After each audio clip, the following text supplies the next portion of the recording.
জন্মাষ্টমী ব্রত আপনি কি বার পালন করবেন? 26শে আগস্ট সোমবার না 27শে আগস্ট মঙ্গলবার? কোন তিথিতে পালন করা আমাদের উচিত? শাস্ত্রে কি বলা হয়েছে?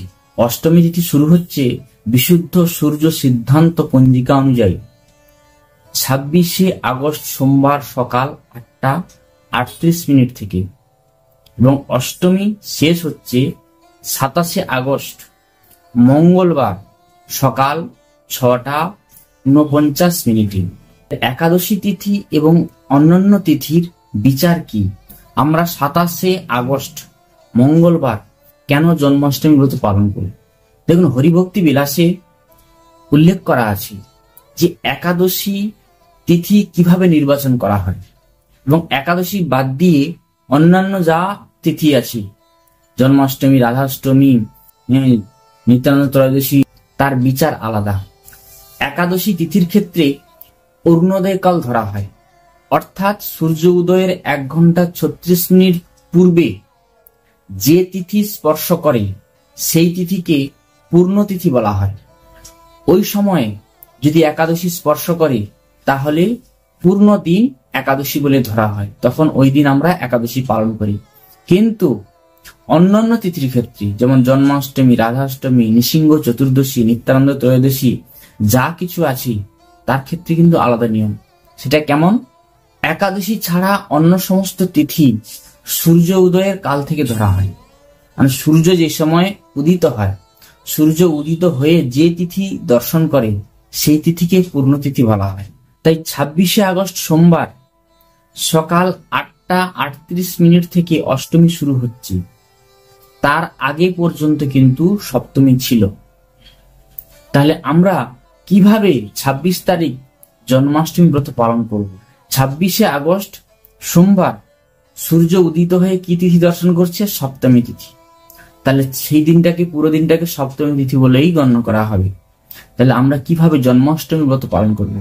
ভগবান শ্রীকৃষ্ণ অষ্টমীর দিনেই জন্মগ্রহণ করেছে, সূর্য উদিত হয়ে অষ্টমী তিথি দর্শন করছে, সেই দিনই ভগবান শ্রীকৃষ্ণ এই ধরাধামে অবতীর্ণ হয়েছেন। তাহলে সেই তিথিটাকে পূর্ণ তিথি বলা হয়। তাই 26শে আগস্ট সকাল 8টা 38 থেকে অষ্টমী তিথি শুরু হচ্ছে, তার আগে মুহূর্ত পর্যন্ত সপ্তমী ছিল। তাই সূর্যদেব উদিত হয়ে যে তিথি দর্শন করে সেই তিথিকে পূর্ণ তিথি বলা হয়। 26শে আগস্ট সূর্যদেব উদিত হয়ে তিনি দর্শন করছেন কোন তিথি? সপ্তমী তিথি। তাই এই দিন সপ্তমী তিথি বলে গণ্য। 26 তারিখ পুরো দিনই সপ্তমী তিথি বলে গণ্য, কারণ সূর্যদেব উদিত হয়ে সপ্তমী তিথি দর্শন করছে। তাই আমরা 26শে আগস্ট সোমবার আমরা জন্মাষ্টমী ব্রত পালন করব না। পদ্মপুরাণে বলা হয়েছে, গঙ্গা জল পূর্ণ কলসিতে বিন্দুমাত্র যদি মদ যুক্ত হয় সেটা যেমন বর্জনীয়, তেমনি এক পলক মাত্র সপ্তমী বিদ্যা হলেও পবিত্রা অষ্টমী তিথি পরিত্যাজ্য। তাই 26শে আগস্ট প্রায় 3 ঘন্টা সপ্তমী তিথি থাকবে। তাই এই সপ্তমী বিদ্যা অষ্টমী বর্জনীয়, আমাদের পালন করা উচিত নয়।